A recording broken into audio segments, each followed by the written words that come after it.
क्या जीएसटी 2.0 का फायदा आपकी जेब तक पहुंचा? नमस्कार, मैं अभिनव मिश्रा। आप देख रहे हैं राजे भारत। 22 सितंबर 2025 को देश का सबसे बड़ा टैक्स रिफॉर्म लागू हुआ।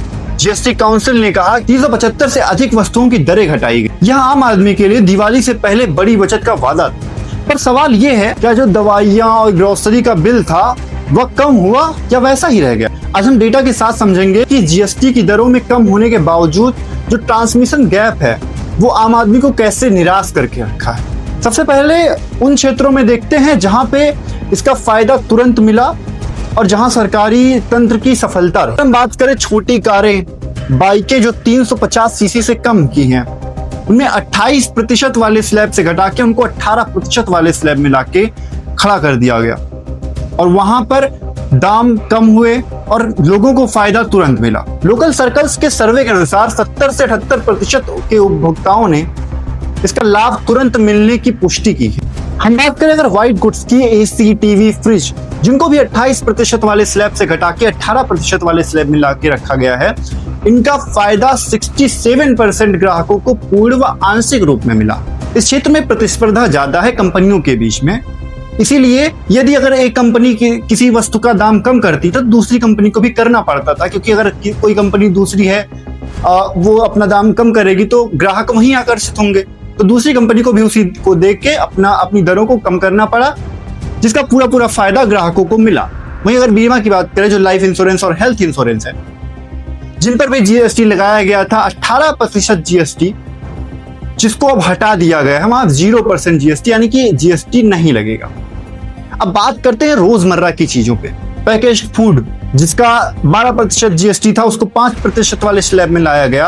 अगर हम डेटा देखें तो सबसे बड़ी विफलता यहीं पे रही। लोकल सर्कल्स के सर्वे के अनुसार पहले हफ्ते में केवल 10% लोगों को फायदा मिला। इसका कारण क्या है?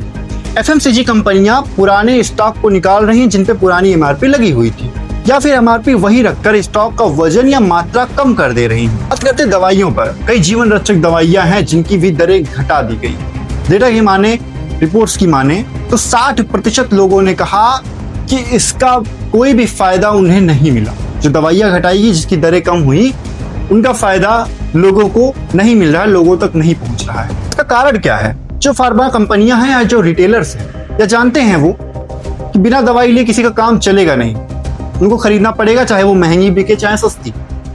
इसलिए पूरा फायदा अपने पास रख रहे हैं और इसका जो जीएसटी कम होने का जो फायदा उपभोक्ताओं को मिलना था वह उन तक नहीं पहुंच रहा है। अब जो रोजमर्रा की वस्तुएं हैं, इनकी दरें कम क्यों नहीं हो रही? इसकी हकीकत क्या है? जो छोटे और खुदरा विक्रेता हैं, जिन्होंने 12% या 28% टैक्स भर के चीजों को खरीदा था, वे उनकी दरें तब तक नहीं कम कर रहे हैं जब तक उनका पुराना स्टॉक खत्म नहीं हो जाता। इसमें सरकारी दखल क्या हो रही है? सरकार इस पर क्या कर रही है?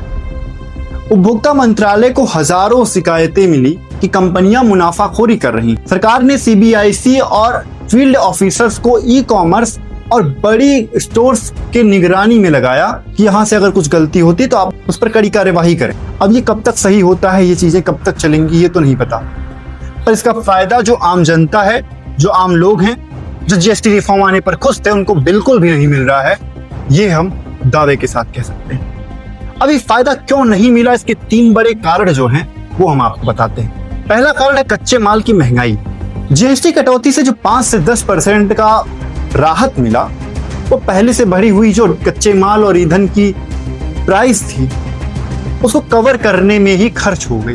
दूसरा जो कारण है वो है मुनाफाखोरी। सरकार के पास एनएए यानी मुनाफाखोरी प्राधिकरण है, लेकिन यह बहुत ही धीमी गति से कार्य करता है। कई कंपनियों ने ऐसा किया कि इनकी नजर में आने से बचने के लिए एमआरपी नहीं कम की, या तो उसकी मात्रा कम कर दी या फिर उसकी गुणवत्ता में कमी कर दिया। तीसरा बड़ा कारण यह भी है वितरण चैनल।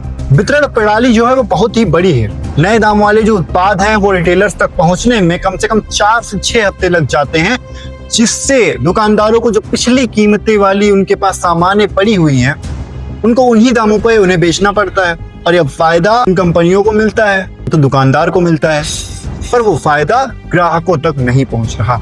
जीएसटी 2.0 एक इच्छा शक्ति दिखाने वाला कदम था जो उच्च मूल्य वस्तुओं में सफल रहा, लेकिन गरीब और मध्यम वर्ग की रोजमर्रा की लड़ाई में सप्लाई चेन, मुनाफाखोरी और महंगाई के दबाव ने इस लाभ को दबा दिया। जो उपभोक्ताओं तक नहीं पहुंच सकी। ये लाभ लोगों तक पहुंचे और लोगों को इसका फायदा मिले।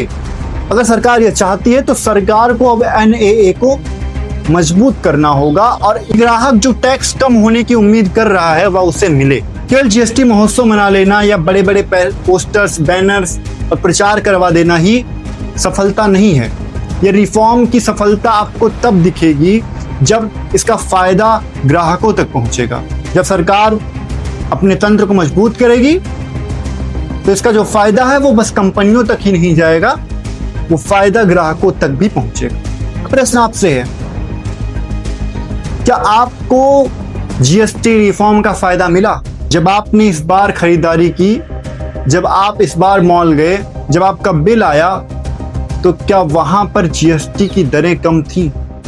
आप अपनी राय हमें कमेंट में दीजिए और हमें बताइए कि कितना लाभ इस जीएसटी रिफॉर्म का आपको मिला। ऐसे और वीडियोस के लिए राजे भारत को सब्सक्राइब करना मत भूलिए। जुड़े रहिए राजे भारत के साथ।